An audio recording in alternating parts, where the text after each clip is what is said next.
ہمارے ہاں عموماً بیوٹی پارلرز پر جب دلہنیں تیار ہوتی ہیں تو اصل نہ کھال نظر آتی ہے نہ بال نظر آتا ہے، کچھ بھی نہیں، بالکل ایک نئی مخلوق نظر آتی.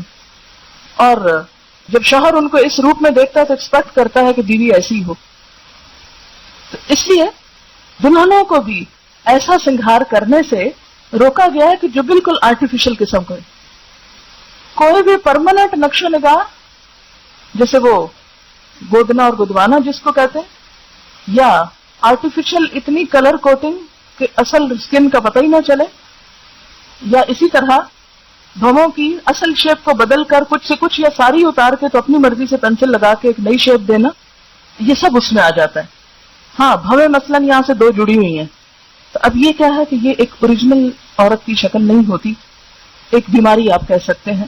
تو اس میں اگر ان کو الگ کر لیا جائے تو وہ فطرت پر لانا ہے. فطرت میں تبدیلی نہیں ہے. فطرت میں تبدیلی کیا ہے کہ اصل سارا کچھ اتار دیا آپ نے اور اپنی مرضی سے لگایا. اور یہ جو دو جڑے ہوئے ہیں ان کو الگ کرنا فطرت میں تبدیلی نہیں، فطرت پر لانا ہے. تو یہ ایک اصول کے طور پر سمجھ لیں کہ کوئی بھی ایسی چیز جو فطرت پر لانے میں مدد دے رہی ہے اگرچہ وہ کچھ چینج کا تقاضا کر رہی ہے تو کوئی حرج نہیں، لیکن اگر وہ اللہ کی ساخت جیسے فَلَا يُغَيِّرُنَّ خَلْقَ اللَّهِ میں پیچھے آپ پڑ چکے ہیں، اللہ کی ساخت تو بدل رہی ہے تو وہ درست نہیں. یہ پھر اسی طرح یہ ہے کہ جو زیب و زینت کی ہمیں اجازت دی گئی ہے، میک اپ کی جو اجازت دی گئی ہے اس میں بھی حد سے بڑھنے سے منع کیا گیا ہے. ایک حد کے اندر رہ کر یہ میک اپ بھی کرنا چاہیے. مثلا ہم دیکھتے ہیں کہ آپ صلی اللہ علیہ وسلم نے کچھ چیزوں کو جو عورت کے بناؤ سنگھار سے متعلق ہیں قابل لعنت قرار دیا ہے اور فرمایا کہ ایسی چیزیں جب کسی قوم کے اندر آ جاتی ہیں تو وہ قوم ہلاک ہو جاتی ہے. اس میں جو طریقے عربوں کے ہاں رائج تھے ان میں سے جو چیزیں آپ نے ناپسند کی وہ کیا ہے؟ اپنے بالوں میں دوسرے بال ملا کر ان کو زیادہ لمبا اور گھنا کرنے کی کوشش کرنا. اپنے بالوں میں دوسرے بال ملا کے ان کو لمبا کرنا. جسم کے مختلف حصوں کو گودنا. گودنا کیا ہوتا ہے کہ وہ سکن کے اوپر پرماننٹ نشان بن جاتے ہیں. پھول بوٹے بنانا جیسے فرنٹیئر میں رواج ہے یا افریقن ممالک میں رواج ہے کہ عورتوں کے چہرے کے اوپر مستقل قسم کی لکیریں اور نشان اور پھول اور معلوم نہیں کیا کچھ بنا ہوا ہوتا ہے. پھر اسی طرح مصنوعی تل بنانا. عربوں کے ہاں یہ رواج تھا کہ کہیں پر کالا سرما لگا کے گال پہ یا ٹھوڑی پہ یا کہیں بھی، یہ ہمارے ہاں بھی یہ رواج موجود ہے، خوبصورت لگنے کے لیے یا اٹریکٹیو ہوتے ہیں نا تل اگر کسی مخصوص جگہ پر ہو، تو اس سے بھی روکا گیا کیونکہ وہ جسم کا حصہ نہیں. پھر اسی طرح بال اکھاڑ کر بھووں کی خاص وضع بنانا، بھووں کی شیپ بنانا، دانتوں کو گھس گھس کر باریک بنانا یا دانتوں کے درمیان مصنوعی خلا پیدا کرنا، یعنی دانت کھلے کرنا خوبصورت لگنے کے لیے، یا زعفران یا ورس وغیرہ کے مصنوعی ابٹنے مل کر چہرے پر مصنوعی رنگ پیدا کرنا. زعفران جو پیلا رنگ ہوتا ہے یعنی بالکل ایک مصنوعی اور ہی رنگ نظر آ رہا ہے نا، لیکن اس کے علاوہ باقی چیزوں کی اجازت. اس میں آپ دیکھیں کہ کوئی بھی ایسا کام کرنا کہ جس سے ایک دھوکہ ہو، انسان ہو کچھ اور بالکل کچھ اور نظر آئے اور دوسرا انسان اس کو اصل سمجھنے لگے، یہ چیز تو منع ہے.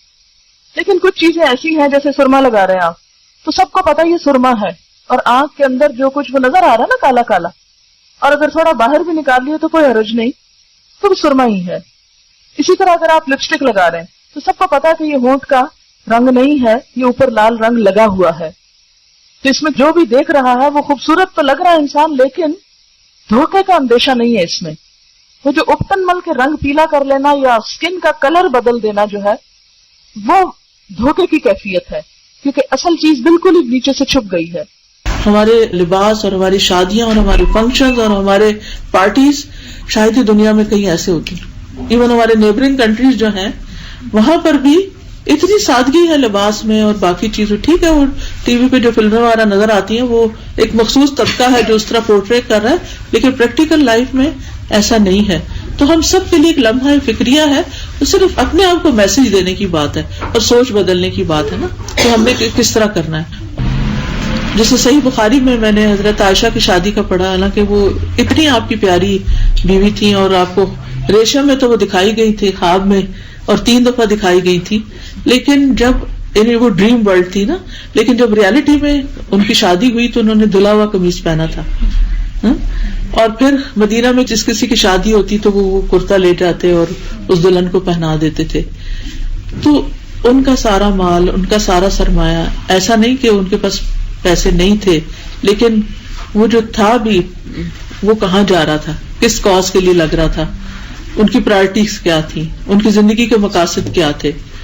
جو بھی انسان کا ایک مقصد ہوتا اس کے لیے جب تک ایک برننگ ڈیزائر نہیں ہوتی انسان کے اندر اور اس کا سب کچھ اس کے گرد فوکس نہیں ہوتا تو پھر دوسری چیزیں آ کے اس میں سے اپنا حصہ لے جاتی ہیں.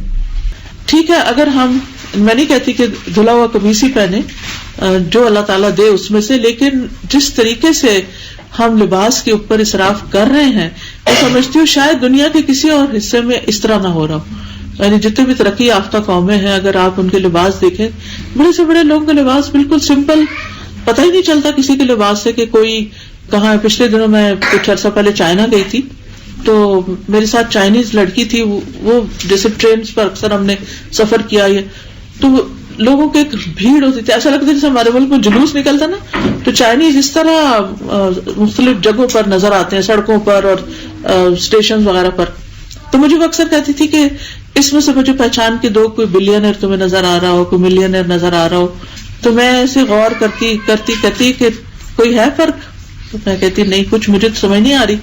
کہتی اس میں بہت سے لوگ ایسے ہیں کہ جو بہت مالدار ہیں لیکن اس کے باوجود چونکہ پریکٹیکل لائف گزارتے ہیں.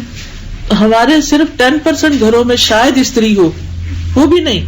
میں نے اپنا وہ گاؤن دھویا تھا، میں نے کہا مجھے استری کرنا ہے، تو کہتی ہے استری نہیں ہوتی ہمارے یہاں، ہے ہی نہیں چائنیز کے گھروں میں استری. وہ ڈریس ہی ایسے بنائے ہوئے ہیں کہ جو استری کے بغیر پہنے جا سکتے ہیں. تو یہ کون سی قومیں ہیں جو اس طرح رہتی ہیں؟ غریب قومیں. چائنا ہم سے آگے ہے، لیکن کیوں یہ لباس پہنتے ہیں؟ کیونکہ کام کرنا ہے، ایک پرپز ہے زندگی میں، ایک مقصد ہے.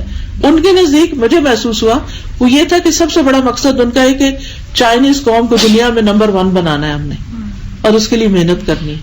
اور کوئی چھوٹی سی چیز بھی ہوتی تھی تو کہتے تھے ہم نے وہ کام نہیں کرنا کہ جس سے ہمارا جو نام ہے اس پہ حرف آئے. آج آپ دیکھیں کہ ہم قومی سطح پر، ملکی سطح پر، دینی سطح پر، ہر سطح پر کتنے زوال کا شکار ہے نا اوور آل.